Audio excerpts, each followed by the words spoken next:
السلام علیکم ناظرین، نیا دور اور خبر سے آگے میں خوش آمدید۔ اور آج جمعے کا دن ہے اور نجم سیٹھی صاحب ہمارے ساتھ حسب معمول موجود ہیں، مرتضیٰ سولنگی صاحب بھی میرا ساتھ دیں گے۔ اور آج بہت گرما گرم خبریں ہیں ملکی سیاست پہ بھی، اور خطے میں جو ابھرتی ہوئی خطرناک صورتحال ہے اس کے حوالے سے بھی۔ ان تمام سوالات اور ایشوز کے اوپر ہم سیٹھی صاحب سے گفتگو کریں گے۔ آپ کے سوالات اور آپ کے کامنٹس بھی انکلوڈ کریں گے جہاں تک ممکن ہو سکے گا۔ تو میرے خیال سے آغاز کرتے ہیں یہ جو سب سے پہلے سیٹھی صاحب، شہباز شریف صاحب کا کیا معاملہ ہے۔ اور اب آپ نے دیکھا کہ آج جو ہے وہ انہوں نے بدل بھی دیا، جو اپنی ترجمان ایک مقرر کر دیا، کس وجہ سے، اور وہ ان کی سیاست کیا ہے، وہ چاہ کیا رہے ہیں، کر کیا رہے ہیں، اور پروسپیکٹس کیا ہیں۔ ان سارے سوالوں کو ایک پیکج ڈیل آپ کو دے دی ہے۔ اب آپ اس کے اوپر جو ہے گفتگو کریں جی۔ وہ کوئی چھڑ بھی دیا کرو۔ دیکھیں نا، وہ جو ڈیل، وہ جس ڈیل کی تلاش میں ہے وہ ان کی ڈیل ہے، ہم آپ کو سوالوں کی اور نیوز کی ڈیل دے رہے ہیں نا، تو اس لیے اب آپ اس کو ایکسپٹ کریں ذرا۔ تو پوچھنا یہ ہے سیٹھی صاحب آپ سے کہ جماعت تو ایک ہے مسلم لیگ نون، اب اس کے کتنے ترجمان ہیں؟ زبیر صاحب جو ہے وہ نواز شریف اور مریم کے ترجمان ہیں، پارٹی کی ترجمان مریم اورنگزیب ہے، اور اب صدر صاحب جو ہیں شہباز شریف، انہوں نے اپنا ایک ترجمان مقرر کر دیا، تو مطلب ترجمان اپنا اپنا ہوگا۔ ہاں بالکل، بڑا صحیح سوال پوچھا آپ نے۔ ایکچولی ہم بھول گئے تھے کہ پہلے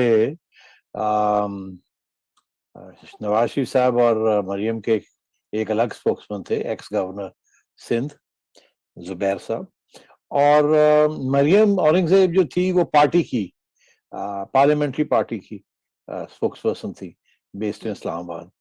اور اب ہم نے سنا ہے کہ شہباز شریف صاحب نے اپنا ایک نیا ترجمان جو ہے وہ کر لیا ہے۔ اس کا تو اس کی بڑی اہمیت ہے۔ دیکھیے وہ مریم اورنگزیب پارٹی میٹرز کے اوپر کامنٹ کرتی تھی، مگر اب کیا ہوا ہے کہ شہباز شریف صاحب نے کلیئرلی یہ فیل کیا ہے کہ ان کا جو موقف ہے وہ صحیح طریقے سے پارٹی جو ہے وہ پارٹی پلیٹ فارم سے اس کو آگے نہیں بڑھا رہی۔ اب دیکھیے نا، یہ جو نیشنل گورنمنٹ والی جو بات چلی ہے اس کے اوپر تو بڑا کلیئر ہو گیا نا کہ مریم اورنگزیب نے بھی اور مریم نواز شریف نے بھی یہ لائن لی کہ نہیں وہ یہ نہیں کہہ رہے تھے، وہ ایکچولی یہ کہہ رہے تھے، وہ تو ریکنسیلیشن کی بات کر رہے تھے، نیشنل گورنمنٹ کا تو کھاتا ہی نہیں ہے۔ مگر شاید خاقہ نواسی صاحب نے تو بڑا اسٹریٹ فارورڈ یہ کہہ دیا، پہلے کہنا کہ میں نے سنا نہیں، اس کے بعد جب ان کو کہا گیا کہ نہیں انہوں نے ایسی بات کی ہے تو انہوں نے آگے سے کہا کہ نہیں، this is not part of our national government, تو ہو ہی نہیں سکتی۔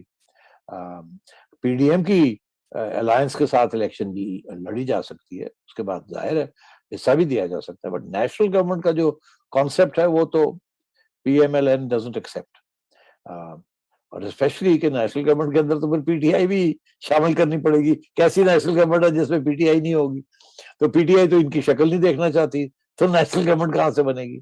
تو مطلب یہ ہے کہ میرا خیال ہے یہ ہو سکتا ہے کہ شہباز شریف صاحب جو کہنا چاہ رہے تھے وہ نہیں کہہ سکے، اور شاید وہ یہی کہنا چاہ رہے تھے کہ یار آگے بڑے مشکل حالات آ رہے ہیں، سب کو مل جل کے ہی کام کرنا پڑے گا۔ اور یہاں تک انہوں نے کہا کہ ہماری اگر نون لیگ کی گورنمنٹ آتی ہے تو ہم تو چاہیں گے کہ اس میں انکلوسیو گورنمنٹ کی جائے، تاکہ جو مسائل ہیں بڑے خطرناک قسم کے ان کو مل جل کے حل کیا جائے، لڑائی جھگڑے نہ کیے جائیں، کیونکہ نیشنل انٹرسٹ از انوالوڈ۔ مگر وہ کہہ گئے نیشنل گورنمنٹ، اب نیشنل گورنمنٹ سے تو بہت سی چیزیں لوگ انٹرپریٹ کرتے ہیں، اس لیے یہ کنفیوژن ہو گئی۔ اگر اب یہ جو شہباز شریف صاحب نے قدم اٹھایا ہے کہ اپنا اسپوکسمین ایک نامینیٹ کر دیا ہے، دس از ویری امپورٹنٹ۔ اس کی دو ریزنز ہیں وائی آئی سے اٹس ویری امپورٹنٹ۔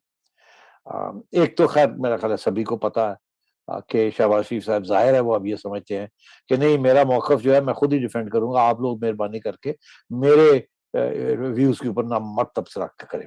اور ظاہر ہے کہ he now doesn't have much confidence in the official party spokespeople کہ جی، کیونکہ اس آخری انسیڈنٹ کے بعد ظاہر ہے اختلاف رائے نظر آ رہی ہے، مگر ایک اور بھی وجہ ہے، اور یہ شاید آپ لوگوں کو تو ظاہر پتہ ہے اور بہت سے لوگوں کو پتہ ہے مگر سبھی کو نہیں پتا، وہ یہ کہ یہ جو اسپوکسمین انہوں نے نامینیٹ کیے ہیں، ان کے قریبی تعلقات ہیں بگ باس کے ساتھ، اور میرا خیال ہے کہ شہباز شریف صاحب نے بہت سوچ سمجھ کے یہ بات کی ہے.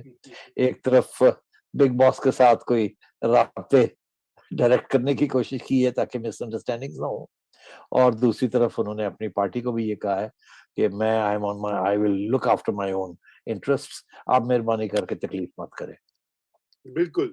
تو سیٹھی صاحب میں آپ نے یہ بات کی انٹرپریٹیشن کی، آپ نے یہ بھی دیکھا ہوگا ایک ٹرینڈ ہے ویسے کہ شاہد خاقان عباسی صاحب جو ہیں وہ ہمیشہ جب بھی ان کی کوئی شہباز شریف کا بیان یا موقف آتا ہے تو شاہد خاقان عباسی اس کو میڈیا کے اوپر آ کر یا اس کی وضاحت کرتے ہیں یا اس کو چیلنج کرتے ہیں بڑا واضح الفاظ میں دو ٹوک، اور بار بار وہی کرتے ہیں. یہ بڑی ایک میننگ فل بات ہے. اگر میں آپ کو کئی انسٹنسز گنوا سکتا ہوں، لیکن کیا وجہ شاہد صاحب خود یہ کرتے ہیں، شاہد خاقان عباسی صاحب کو کہا جاتا ہے نہیں دیکھیے، اب Shahid is very senior member of the party, prime minister رہے ہیں، وہ نواز شریف صاحب کی ذہن کو بڑی اچھی طرح پہچانتے ہیں اور جانتے ہیں، اور مجھے علم ہے اس بات کا، علم کہ میاں صاحب کی اگر ہم لوگ یہ سمجھتے ہیں کہ میاں صاحب کٹ آف ہیں اور کسی سے بات نہیں کرتے، مگر یہ غلط ہے. میاں صاحب رابطے میں ہیں سینئر پارٹی لیڈرز کے ساتھ براہ راست، اپارٹ فرام یہ جو مشترکہ رائے ہوتی ہے یا کانفرنسز میں بیٹھ کے بات کرتے ہیں، وہ شاید سے بھی رابطے میں ہیں، مریم نواز سے تو آبویسلی رابطے میں ہیں، اور فرام ٹائم ٹو ٹائم وہ اگر ضرورت پڑے تو وہ اور لوگوں کے ساتھ بھی، فار ایگزامپل رانا ثناء اللہ صاحب اور لوگوں کے ساتھ بھی براہ راست وہ بات کر لیتے ہیں. جی بہت یہ بات اہم ہے. اور یہ ہم اگر کلپ ذرا پلے کر دیتے ہیں، اگر چھوٹا سا ایک کلپ ہے تو اس کو ذرا دیکھتے ہیں جہاں پہ انہوں نے ایک بار یہ مینشن کیا تھا. جی ذرا جی چلائیے. انہوں نے قومی حکومت کا ویسے ذکر نہیں کیا، وہ بھی کچھ مس انٹرپریٹیشن کہہ رہے ہیں کہ وہ ہو گئی، انہوں نے شاید یہ بات کیا. ویسے مجھے تو یہ خیال آ رہا تھا کہ شاید انہوں نے حق دلانے کے لیے، اور ستیلی ماں کا جو کراچی کے ساتھ ہم سب نے مل کر جو رویہ اختیار کیا 74 سالوں میں، to transform Karachi into the most growing city in this region. اگر لاہور الحمدللہ ایک پاکستان کا بہت خوبصورت شہر بن سکتا ہے، why not Karachi? It is possible, it is not impossible. مشکل ضرور ہے لیکن امپاسبل نہیں ہے، یہ ہوگا انشاءاللہ، مگر سب کو مل کے. یہ مطلب اگر اللہ موقع دیتا ہے تو اکیلے نہیں کر سکے گی، ہمیں پارٹیز کو ساتھ بنانا پڑے گا، ماسٹ بائی 8 پارٹی. ہمیں تمام جو طبقہ ہے زندگی ان کو ساتھ بنانا پڑے گا. اچھے جی اب آپ نے یہ دیکھ لیا، یہ یہ تو تھا وہ. بہت ہی کلیئر ہے، اس میں تو وہ قومی حکومت کی کوئی بات نہیں. جی میں تو پہلے جب میں نے بیان پڑھا پھر تو یہ میں نے کہا تمام شاید اخباروں نے غلط رپورٹ کیا، فرنٹ پیج کی خبر تھی تمام اخباروں میں، جبکہ یہ کہہ رہے ہیں کہ کراچی کے جو معاملات ہیں اس کو ٹھیک کرنے کے لیے اور بھی جو ملک کے مسائل ہیں، تو ایک پارٹی کو چھوڑ کر یہ بھی ایک کہا. پارٹی کو چھوڑ کے، وہ تو آپ کو پتہ ہی ہے کون سی پارٹی ہے.